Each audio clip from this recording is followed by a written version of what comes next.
Thank you very much. Muchísimas gracias, es un honor ser parte de esta conferencia tan importante y gracias por la invitación y vuestra amable hospitalidad.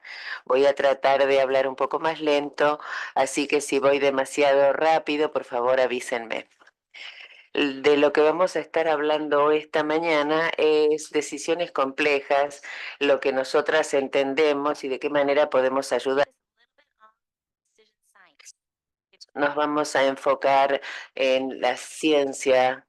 No tengo relaciones financieras o conflictos de interés para comentar en este momento. Al final de la charla espero que ustedes hayan comprendido los procesos que usa la gente cuando toma decisiones complejas.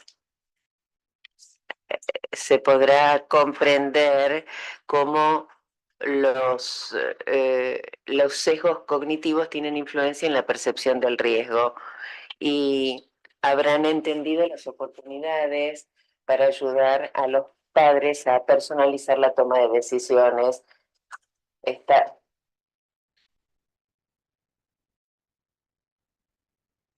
es la bebé Charlotte. Los padres vienen al parto a las 23 semanas. Ella rompió la bolsa en la casa y llega ya en trabajo de parto activo. La obstetra le da a la madre una dosis de corticoides y ustedes como neonatólogos, bueno, son convocados para hacer una consulta y para decidir qué hacer en la sala de parto. Resucitar a la bebé, reanimar a la bebé, o los padres quieren que ofrezcan eh, atención de confort. El objetivo cuando uno conoce a estos padres es que ellos han participado en la decisión en la medida en que desean hacerlo, que será diferente en el caso de distintos padres y puede cambiar sobre la base de cuál sea la decisión. La primera parte de mi charla se enfocará en el proceso de toma de decisiones. Quizás ustedes hayan mirado por la ventana hoy y habrán pensado si debían llevar un paraguas al trabajo. Cosas que ustedes podían haber pensado es cuáles son las posibilidades de que llueva o cuán importante es que yo hoy no me moje. Tengo una reunión importante, tengo que tener buen aspecto o voy al gimnasio. Por otra parte, cuando uno decidió casarse, probablemente no estaban considerando los riesgos y beneficios. Y en lugar de eso, ustedes decían, sí, ya sé, esto es amor a primera vista. Daniel Kahneman escribió sobre esto, o sea, pensar rápido o pensar lento. En la psicología, hay un espectro de toma de decisiones. En un extremo tenemos el sistema 1, que es el más intuitivo, la forma más intuitiva de tomar decisiones, es rápido, es subconsciente, pero tiene bastante posibilidad de tener sesgo. Y en el otro extremo del espectro tenemos la manera más analítica de tomar decisiones, es más cognitiva, nos tomamos el tiempo, equilibramos los riesgos y los beneficios, pero no tiene tanta posibilidad de tener sesgos. Entonces, a comienzos del siglo pasado, del XIX, los matemáticos y los filósofos estaban tratando de predecir de qué manera decidían los consumidores bajo situaciones de incertidumbre y desarrollaron lo que se llamó la teoría de la utilidad esperada, que dice que para cada opción o decisión hay un valor de esa utilidad que se obtiene al multiplicar la probabilidad de que suceda por la importancia del resultado. Es el ejemplo del paraguas. Pero había una cuestión a tener en cuenta, tenía que ser uno un tomador de decisiones racionales, uno tenía que saber cuáles son las preferencias y poder aplicarlas de manera coherente. Así que si a uno le gusta la preferencia A más que B y B más que C, siempre hay que valorar más A sobre C o en comparación con C. Tomemos, por ejemplo, una familia que tiene que comprar un auto nuevo. Ellos evalúan la seguridad del niño y también el hecho de no gastar demasiado dinero.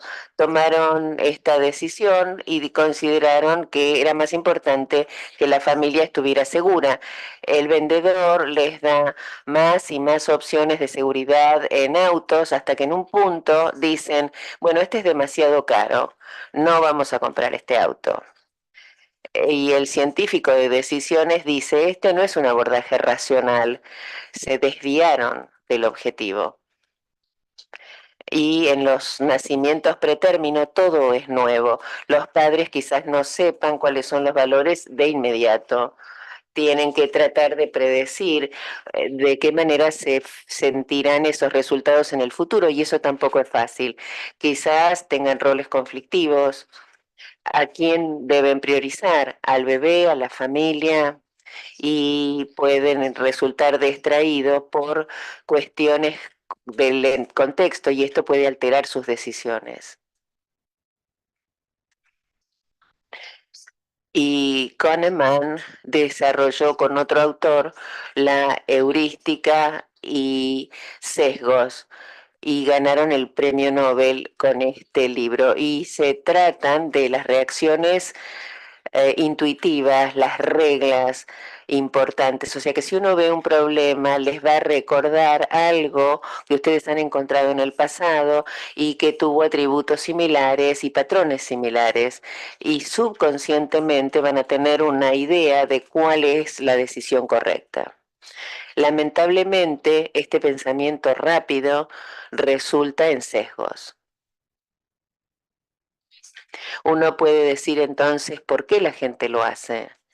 Bueno, esta es la situación en la que está la gente cuando llega, en este caso, en un parto pretérmino extremo. Yo estaba tan enferma que querían que sacaran al bebé. No quería escuchar, no podía escuchar todo lo que me estaban diciendo. La persona que está a la derecha habla de toda esta información que recibió mientras estaban haciendo el bebé. Ella no sabía qué priorizar. O sea que el riesgo en situaciones nuevas es complicado, no solo cuando no sabemos qué va a ocurrir, sino cuando no sabemos qué queremos o qué querríamos que hubiera ocurrido. Esto torna las cosas muy difíciles y también es abrumador. La OMS ha reconocido que estas heurísticas y estos sesgos son importantes porque pueden generar errores diagnósticos y como sociedad debemos aprender cuáles son, de qué manera tienen impacto sobre nuestra práctica. Entonces, entremos un poco más en este tema de la heurística y los sesgos. Voy a pedir que ustedes elijan un programa aquí. Hay 600 niños en una escuela que están expuestos a una enfermedad rara. Pueden elegir entre dos opciones de tratamiento. El programa A son 200 personas, se salvarán. Y en el programa B hay un tercio de posibilidad de que todos se salven y dos tercios de posibilidad de que nadie se salve. Es una escuela internada. Otra pregunta. ¿Piensan que es más seguro viajar en avión o en autos?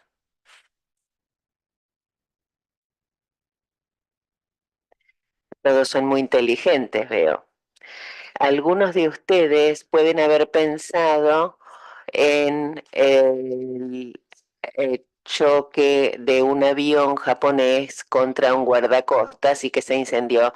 Y eso los hubiera guiado a decir lo opuesto de que, o sea, que los aviones son más peligrosos, porque este recuerdo tan vívido fue lo primero que les vino a la mente. Ahora, los padres de Charlotte pueden preguntarse, ¿va a sobrevivir? Y lo que les llega a la mente es esto. a las 22 semanas ahora pueden sobrevivir. O este titular, una madre de Iowa da a luz a una bebé de 13 onzas que antes tenía un 0% de posibilidades de sobrevivir. O sea, esta era diferente. La bebé Milagro, de 19 semanas de gestación, sobrevive. Y el bebé más prematuro del mundo es dado de alta del hospital. Estos recuerdos vívidos pueden informar la opinión sobre frecuencia.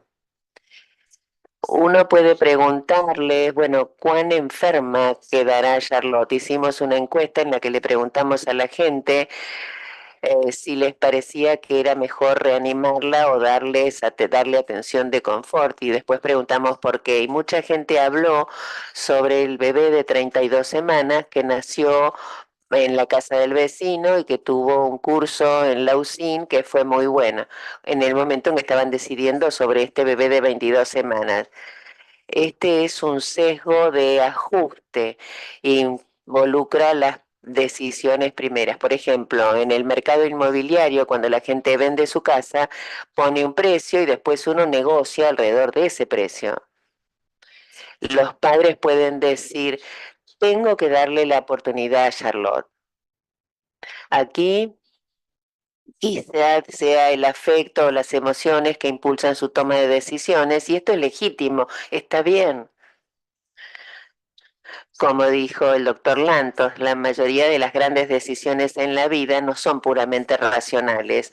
Nuestro instinto las impulsa. Y eso, una vez más, es una manera legítima de tomar una decisión. Esto se llama la heurística afectiva. A veces estas emociones pueden ayudar a clarificar lo que es importante. Es importante decir, sin embargo, que a veces las emociones pueden llevarnos por el mal camino. Uno está hambriento, va al almacén y a lo mejor lo que va a elegir no es lo mejor para la salud. A lo mejor vamos a comprar torta, vamos a comprar galletitas. ¿Y qué podemos decir sobre el pronóstico de Charlotte? Frecuentemente escuchamos que los profesionales y los padres están en desacuerdo sobre el pronóstico. Los padres tienden a pensar que los niños están menos enfermos de lo que dice el profesional. Hicimos un estudio entonces en el que les dimos a los padres pronósticos estadísticos y les preguntamos qué pensaban sobre su niño y vimos que consistentemente sobrevaloraban las posibilidades de sobrevida de sus niños en los porcentajes más bajos. O sea que si uno entraba a la habitación y decía hay un 5% de posibilidad de sobrevida, en su mente era el 25% de posibilidad. Este es el sesgo de optimismo. Ahora, esperanza y optimismo y el sesgo de optimismo, todos están en el espectro, pero el sesgo de optimismo es distinto que de optimismo y de esperanza, y la gente cree que tienen menos posibilidad de tener un evento negativo y más posibilidad de tener un evento positivo. Entonces, por ejemplo, ganar la lotería, mis números van a ganar porque yo tengo poderes especiales. O en este caso los padres dijeron, bueno, nuestra familia, nuestros niños, tiene genes excepcionales, siempre ganamos contra el destino y entonces decimos, Charlotte va a tener una buena calidad de vida. Chagall ha hecho mucho trabajo sobre este tema y ella ha preguntado qué piensa la gente a estos estados futuros de salud. Y hay diferencias entre lo que piensan los profesionales y lo que piensan los padres y lo que piensan los niños. Ella nos da información y nos pide y les pide a la gente que puntúe la calidad de vida. Tenemos acá los estados de utilidad y uno es una salud perfecta, cero es muerte en uno de los ejes. Y lo que ven acá para Patty y para Sandy es que los profesionales de la atención de la salud y los padres pensaban diferentes. En ambas ocasiones, algunos profesionales dicen que la calidad de vida era peor que la muerte. Esto se conoce como el sesgo de impacto, una y en la literatura de ética esto se llama la paradoja de la discapacidad. Y un sesgo más es el sesgo de confirmación. Acá es donde uno entra con una idea de lo que algo es y solo presta atención a la información que sustenta vuestra idea. Entonces, por ejemplo, en este estudio presentaban dos gráficos diferentes a la gente que estaba a favor de la vacuna y contra la vacuna. Y la tabla que está a la izquierda, donde la vacuna era eficaz, aquellos que estaban en contra no contestaron las preguntas tan bien como los que estaban a favor. Y en la tabla de la derecha, donde que dice que la vacuna no es eficaz, los anti contestaron la mayoría de las preguntas bien y los otros no. Ahora que hemos aprendido todos estos sesgos cognitivos intrínsecos, tenemos que preguntarnos si hay cosas en el entorno que podemos hacer o manipular que de alguna manera identifican esos sesgos, porque esos elementos contextuales no deben cambiar la decisión. Y con la donación de órganos sabemos que lo hace. En este estudio le preguntaron a la gente en todos estos países su opinión sobre la donación de órganos y todos dijeron, esto es algo bueno, deberíamos participar en la donación de órganos. Pero lo que uno ve muy claramente es que hay diferencias entre países. Aquellos que están en azul, hay que decir que uno no quiere ser donante de órganos y los que están en verde, uno tiene que decir que quiere ser donante de órganos. Entonces, si uno opta por uno o por el otro, esto cambia cuando se presenta como opción sí, opción no. Y la gente piensa que es porque sugiere como recomendación o como un statu quo. Y a veces la gente no quiere pensar en eso. Entonces hicimos una prueba en la decisión de reanimación con Charlotte y lo que vimos fue que tuvo un efecto muy importante, aun cuando uno fuera muy religioso, recibir la reanimación por default, la mayoría de la gente optó por la reanimación y lo opuesto era también cierto para el cuidado de confort. La próxima pregunta es, ¿el orden tiene algún impacto? Si uno pregunta, hace la pregunta, pone el orden al revés, o sea, si en uno pregunta resucitación o cuidado de confort o confort, cuidado de confort y resucitación, eso genera cambios, pero en nuestro estudio no hubo cambios. Otro grupo hizo un estudio similar en el que presentaron primero las estadísticas sobre discapacidad, los bebés en violeta tienen este tipo una vida bastante razonable, o las estadísticas de sobrevida con los que sobrevivían en verde y vieron diferencia en las decisiones. Esto se conoce como efectos del orden y esto es algo que la gente que hace las encuestas conoce y sabe que tiene que poner el mejor orden posible. Los efectos de primacía tienen que ver con las cosas que uno escucha primero y el otro tiene que ver con las cosas que uno escucha después. Ahora otra pregunta, distinta escuela de internado y una fuga tóxica. 600 niños han sido expuestos y van a morir. Hay dos opciones. La opción A, 400 niños van a morir y la opción B, hay un tercio de posibilidad de que nadie muera y dos tercios de posibilidad de que todos van a morir. ¿Qué opción eligen? Estas son las mismas preguntas, simplemente planteadas de manera diferente. El mensaje, o sea, la forma en que uno presenta el mensaje se llama la teoría prospectiva, es que si uno presenta la información como un juego, como una ganancia, perdón, la gente va a elegir eso y no va a tomar riesgo. Si uno presenta la información como pérdida, la gente va a aceptar el riesgo. Capitalizamos sobre esto en la salud pública, o sea que las conductas de detección versus screening, o sea, es evitar el riesgo y tomar el riesgo y podemos presentar los mensajes de acuerdo con cuál queremos que sea. Entonces, la conducta de prevención dice, van a mantener sana la piel aplicando pantalla. que funciona mejor. Entonces uno dice, bueno, para no tener cáncer de piel, póngase pantalla. Esto lo testeamos con la decisión de reanimación, presentando estadísticas positivas para un grupo y el otro grupo recibió información sobre mortalidad. Y vimos en la gente que no tenían valores sagrados, la gente que igual estaban tratando de encontrar cuáles eran sus valores, tuvo un efecto importante. En gris, la atención de confort; en negro era la muerte, y en el cuanto a sobrevivencia, ven que mucha gente optó por la reanimación. Lo que experimentamos también tiene influencia en nuestras decisiones. Créanlo o no, en este estudio consideraron la decisión de los obstetras para el próximo parto. Para ver si tenían un buen resultado, si tenían una cesárea o un parto vaginal, recomendaron algo distinto para el próximo parto en función de eso. Ese fue el orden de los asuntos. Luego hay que pensar en el lenguaje que vamos a utilizar, porque esto afecta a los padres.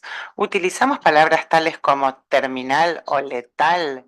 Sugerimos lo que es normal y usamos palabras como anormal o discapacidad, porque las palabras que utilizamos van a anclar las impresiones de los padres y tenemos que ser cuidadosos en el uso de esta terminología, porque estamos imponiendo nuestro criterio a los padres acerca de lo que significa la calidad de vida, y ya les he mostrado que nuestros juicios pueden ser confusos.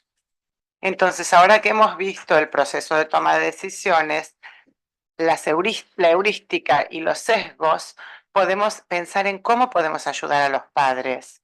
La toma de decisiones estándar supone que los padres tienen un deber, un sentido del deber, son las personas adecuadas para tomar decisiones por sus hijos, pueden evaluar los riesgos y beneficios, y nuestra tarea es corregir los desequilibrios de poder, ofreciéndoles conocimientos y explorando los valores. El objetivo es tomar una decisión informada, racional. Y por la tarde vamos a hablar de qué manera el apoyo cognitivo no es suficiente. La toma de decisiones personalizada tiene en cuenta que estos padres se enfrentan con una nueva situación y necesitan determinar ciertas cuestiones. La personalización analiza de qué manera toman decisiones los padres de Charlotte, cuáles son sus valores y cuál es la información que los ayudará a comprender mejor. Esto va a superar la prueba del tiempo y del contexto. Nada de lo que aprendan en el futuro hará que cambie su decisión, y una vez que experimenten estos resultados y cómo se sienten, esto no debería impactar sobre sus decisiones. También deberían ser inmunes a cualquier señal contextual. El objetivo de la toma de decisiones personalizadas es algo que denominamos conciencia de los valores. Esto significa entender los valores, entender la información y entender cómo nos gusta tomar decisiones. La personalización tiene mucho más que ver, tiene mucho más que la toma de decisiones. Esta tarde lo vamos a ver en detalle. Vamos a saltear el paso, vamos a dejar la toma de decisiones para el final. Por ahora, lo seguiremos a la tarde. El primer paso entonces es comprender nuestros propios sesgos. Nosotros estamos afectados por nuestros sesgos. Estamos en la sala de guardia, vemos un niño con meningitis que tiene una presentación dramática, va a terapia intensiva y le amputan los dedos. Incluso si las tasas de meningitis en nuestra comunidad son bastante bajas, en ese niño que aparece con fiebre, en el próximo vamos a ver si no es un caso de meningitis. ¿Esto les interesa? Esto es un libro acerca de cómo pensamos los médicos. ¿Cómo piensan los médicos? Aquí se revisan los valores. Hay mucho contenido, pero aquí pueden ver mucha información. Hay dos tipos de valores cuando la gente tiene que tomar decisiones. Están los valores que tienen que ver con la calidad de vida y la santidad de la vida. Esto puede ser lo que los guíe, pero también están los valores vinculados con los procesos. Por ejemplo, ¿qué rol quiero tener en la toma de decisiones? ¿Quiero ser responsable? ¿Quiero recomendaciones? ¿O hay otra manera de tomar esta decisión? ¿Sigo mi instinto o quiero tener un abordaje más racional? Los roles en la toma de decisiones, una vez más, es un espectro. No se trata solamente de si es mi criterio o el del médico. A veces es Dios. Dios será el que decida. O la naturaleza seguirá su curso. O mi familia es importante en esta decisión, como dijimos ayer, en relación con la autonomía. Entonces les preguntamos de manera no prejuiciosa, algunos padres quieren ayuda, hay otros padres que no quieren ayuda. ¿Qué funcionaría mejor para ustedes? Exploramos sus opiniones, exploramos si ya tienen un instinto. Hicimos un estudio y en ese estudio el 50% de los padres ya tenía una sensación instintiva y antes de que el médico entrara en la sala ya habían tomado una decisión. Como médicos no podemos determinarlo, no sabemos quién quiere que le recomendemos algo, no sabemos si ya han tomado la decisión, no podemos adivinar eso. Tenemos que mejorar nuestra capacidad de determinar qué es lo que quieren los padres. Es importante que incluso dentro de una pareja, uno de los padres puede decir, yo soy muy emocional, mi marido es más racional. Tenemos otros padres que dicen, al comienzo se trató de una decisión muy emocional, pero con el paso del tiempo se convirtió en algo más lógico, aunque seguía siendo emocional. Tenemos que reconocer que esto es algo que puede cambiar con el paso del tiempo. Y el apoyo que les damos a los padres puede cambiar según cómo ellos quieran tomar las decisiones. Los padres más racionales estarán más ayudados por las ayudas en la decisión que les servirá tener estos valores e información y la probabilidad, mientras que los que son más heurísticos tal vez necesiten un abordaje distinto, tal vez necesiten que exploremos distintas perspectivas, tal vez necesitan que les contemos sobre experiencias anteriores similares. Puede que nos pregunten, ¿han tenido alguien así en terapia intensiva antes? ¿Y cómo fue esa decisión? Y también, si nos dicen, a mí el instinto me dice tal cosa, eso es valioso y lo tenemos que legitimizar. También tenemos que reconocer que los resultados que les presentamos a los padres no necesariamente sean importantes para ellos. Este es la hija de Rebecca Pierce. Se presentó en la reunión de la Sociedad Pediátrica este año, donde los resultados que le dieron no coinciden con la experiencia que está teniendo ahora con su hija y los resultados que importan para ella. Janvier escribió mucho acerca de esto. Tenemos que reconsiderar cuáles son los resultados cuando hablamos de enfermedad pulmonar crónica, los impactos neurológicos como parálisis cerebral. A los padres lo que les importan son estas cosas, pero también les importa si el bebé va a poder dormir, va a comer, a qué tipo de escuela va a poder ir, cómo va a funcionar para la familia. Hay muchos resultados que son importantes para los padres. Aunque tengan un abordaje más racional a la toma de decisiones, nosotros igual tenemos que asegurarnos de darles la información que necesitan respecto de los resultados que son importantes para ellos. Si son más heurísticos, también podemos explorar los sesgos. En cuanto al sesgo de disponibilidad, podemos darles información basada en evidencia. En cuanto al sesgo que tiene que ver con el ajuste y el anclaje, siempre tengo que preguntar, nos preguntan cuál es su experiencia con los niños prematuros. Podemos hablar con ellos de eso. El sesgo del optimismo, este es un poco más tramposo, porque algunas de las razones tienen que ver con que no quieren que nos demos por vencidos. Su manera de enfrentarlo es esa. Entonces lo que tenemos que hacer es unirnos a ellos en sus esperanzas, darles información acerca de la incertidumbre y también aceptar que ellos puedan tener una perspectiva distinta de la nuestra. En cuanto al encuadre del mensaje, tenemos que asegurarnos de darles lo positivo y lo negativo, es decir, información equilibrada. Tenemos que ser cuidadosos con nuestro lenguaje, tenemos que alejarnos del lenguaje de lo letal y hablan más de la función cuando el diagnóstico es letal. Y en cuanto al encuadre por defecto, digamos, les ofrecemos opciones equilibradas. A veces cuando uno conoce bien al paciente y ellos no quieren tener la no quieren la responsabilidad de tomar las decisiones, les podemos dar una pista. No vamos a entrar en esto en detalle porque es complicado, pero podemos volver a lo que dijimos ayer. Las creencias de los padres buenos. Estos son padres que tienen principios que los guían y esto es lo que queremos apoyar. Esto ayuda a los padres a interpretar cómo tomar decisiones. Estas fueron las preguntas de ayer que no voy a releer.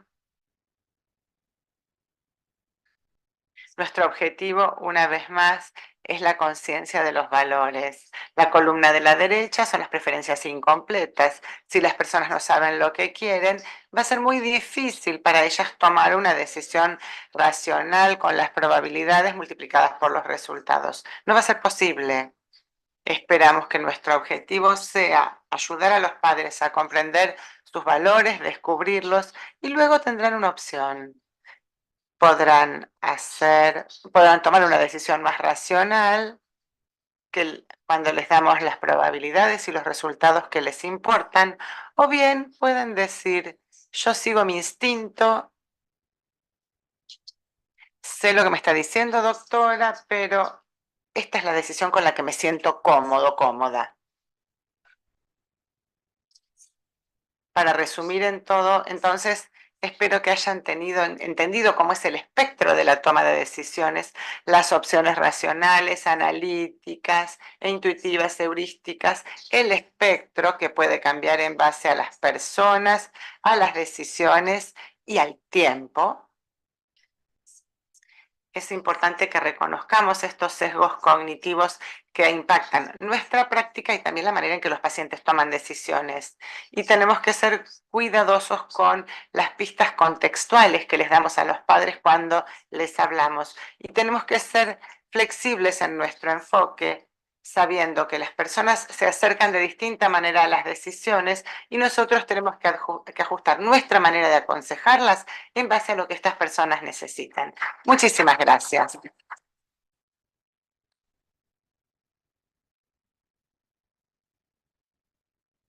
Bueno, muchas gracias, Marlene, por tu presentación. ¿Quieren acercarse los panelistas para dar comienzo a la discusión o conversación?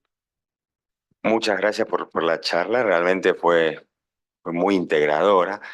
Y entonces yo pensando entre lo que es la heuristics, la creatividad que lleva de la heurística con los sesgos y la decisión y que todo es comunicación e información, me preguntaba si la toma de decisiones en situaciones complejas, uno la va adquiriendo, o lo que nos pasó a nosotros, la va adquiriendo con la experiencia, pero si hay alguna manera, algún modelo, si existe o no existe, para poder enseñársele a los residentes, a los fellows, a cómo tomar decisiones, si hay un protocolo o ustedes trabajan en esto, o simplemente es la experiencia la que nos lleva a poder conjugar todo esto que tú nos has comentado para la toma de decisiones difíciles. ¿Se puede aprender, se puede enseñar a tomar decisiones difíciles o no? Esa es la cuestión de Rice. Gracias.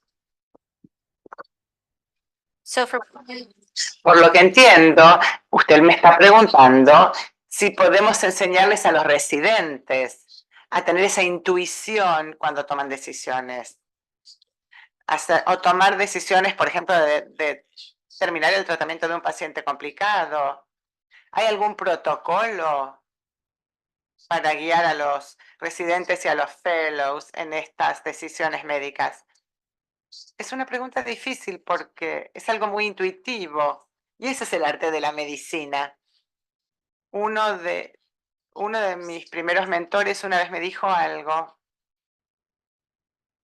y ahora lo pienso. Esto me enseñó sobre el arte de la medicina. Lo que me dijo fue lo siguiente. Tu tarea es saber qué bebés están enfermos y cuáles no están enfermos. Mirando al bebé.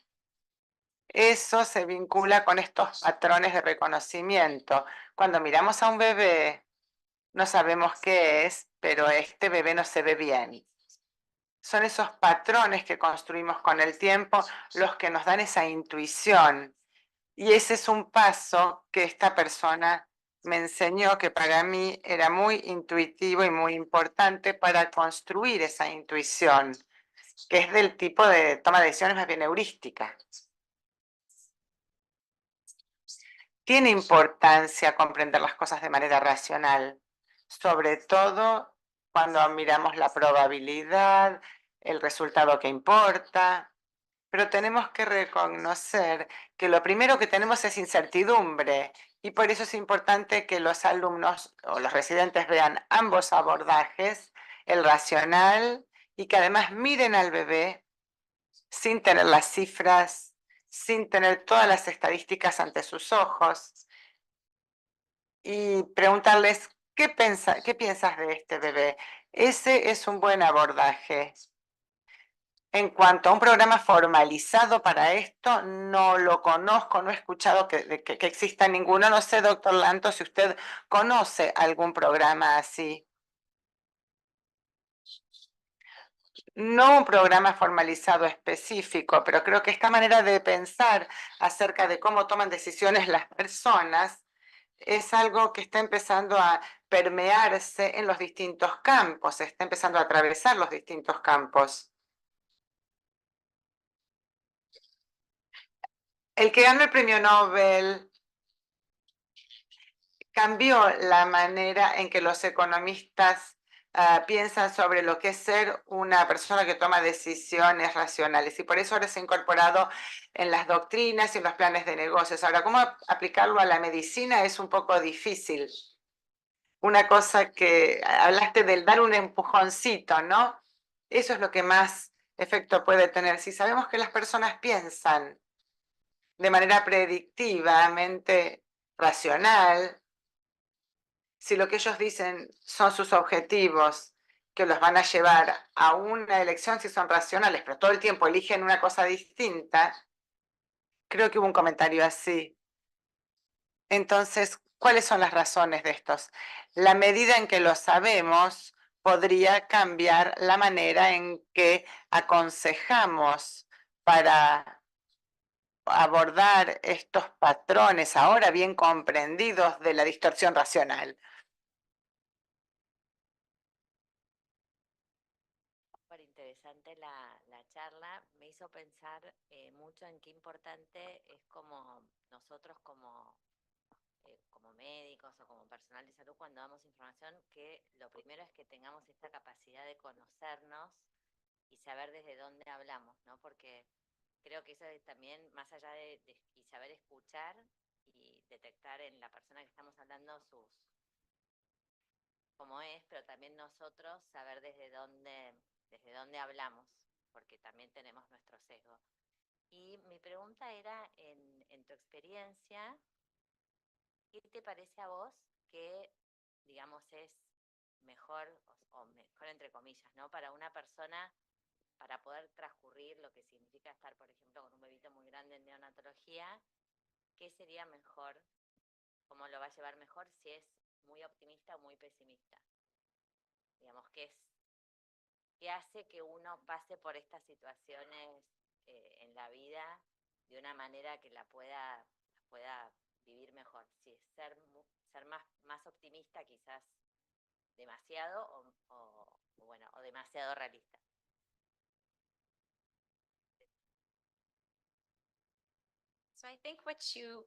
Creo que estás hablando de algo sumamente importante, que se llama esperanza. Chris Fultner, y voy a hablar de esto hoy por la tarde, habla de cómo las esperanzas pueden cambiar. Uno puede esperar ciertos resultados y ese resultado tal vez no se pueda lograr, pero eso no significa que uno no pueda tener la esperanza de un nuevo resultado. Y creo que nuestra tarea no es quedarnos enganchados con este padre que insiste que el bebé no está tan enfermo como nosotros pensamos que está.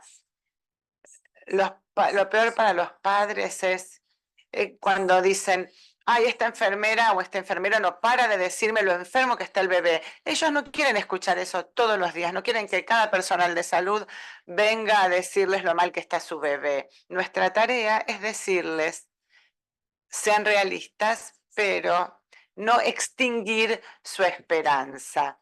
Tenemos que ayudar a los padres y una de las maneras que se sugieren que lo podemos hacer es decirle, yo también espero que el bebé no muera, pero ¿qué otra esperanza podríamos tener? ¿Qué otra esperanza podríamos tener? Porque los padres quieren tener esperanza. Y en la conferencia de esta tarde les voy a hablar de cómo dicen, teníamos la esperanza de llegar a mañana, de verlo antes de que muriera. Esas esperanzas están muy presentes y nosotros no podemos extinguir esa esperanza. No tendríamos que estar tan enganchados con eso de, ¿estos padres entienden o no lo que pasa? Esto es un recorrido para ellos. Están las creencias de los padres van a encontrar esos principios guía y eso es más importante que asegurarnos de que entiendan exactamente cuál es el pronóstico. Porque los pronósticos también son inciertos y nosotros no queremos perder su confianza desafiándolos todo el tiempo y haciéndoles sentir que no entienden lo que está pasando.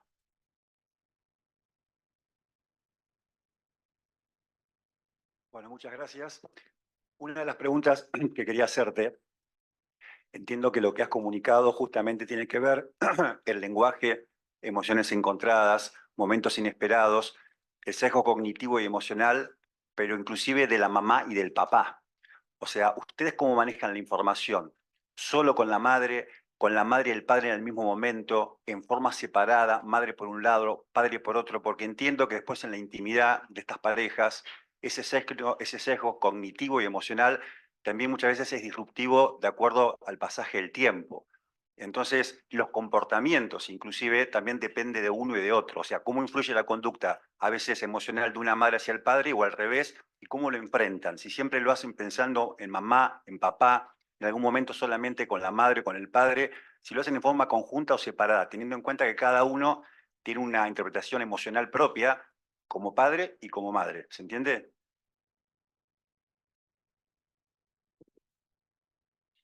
So this afternoon, Esta tarde también voy a entrar en el abordaje que usamos y todo eso. Pero muchas veces estas conversaciones, lo primero de lo que hablamos ayer también es ver si quieren que alguien más esté en la habitación. O sea, tienen el padre en la habitación o la pareja en la habitación. Eso es importante, tanto en términos de apoyo, pero también en términos de la toma de decisiones. Eso es lo primero que tenemos que asegurarnos. O sea, que la situación es conducente a obtener información o a construir la relación. Lo segundo es construir la relación y darles el apoyo que ellos necesitan.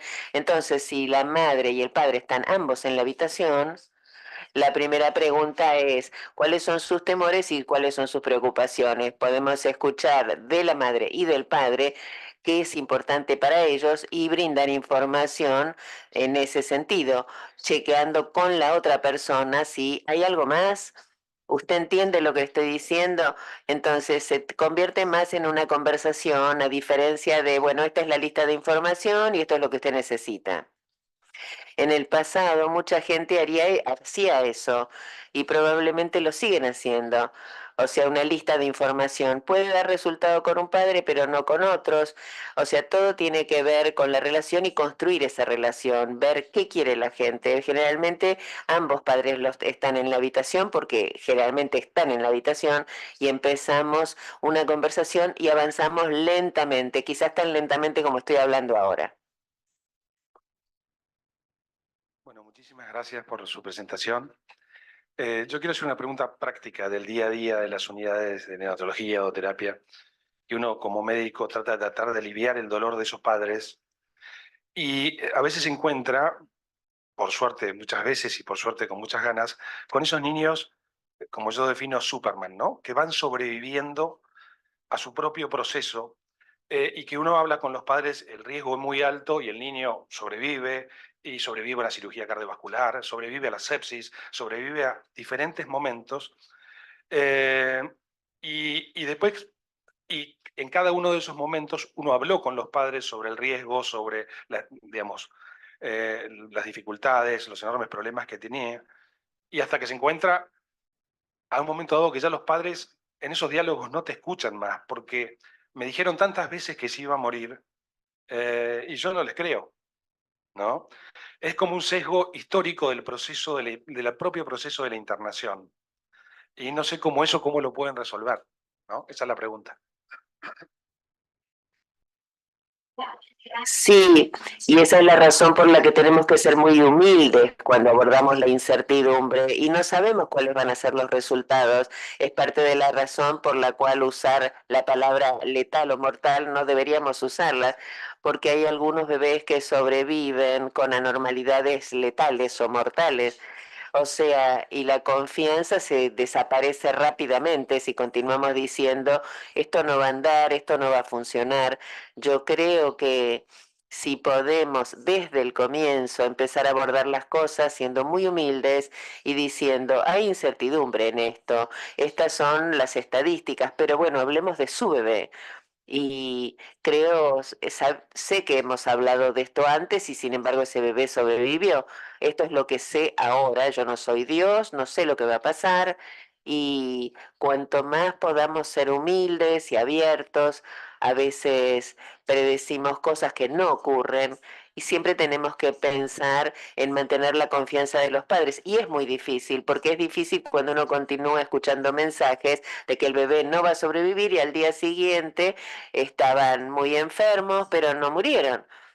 Entonces, es una situación que realmente es difícil mantener la confianza cuando las cosas no ocurren como predecimos. Por eso es importante saber cómo comunicar esa incertidumbre y decir la incertidumbre es incertidumbre y mantener el trabajo en equipo con los padres usando palabras como nosotros y también esperamos que esto no va a ocurrir. El mejor escenario es qué pasa en el peor escenario. Hay distintos abordajes que podemos usar para mantener la esperanza y ser humildes con respecto a la incertidumbre. También de esto voy a hablar en la tarde. Estamos un poco ya pasados del tiempo, pero me parece es una charla que amerita. Santiago.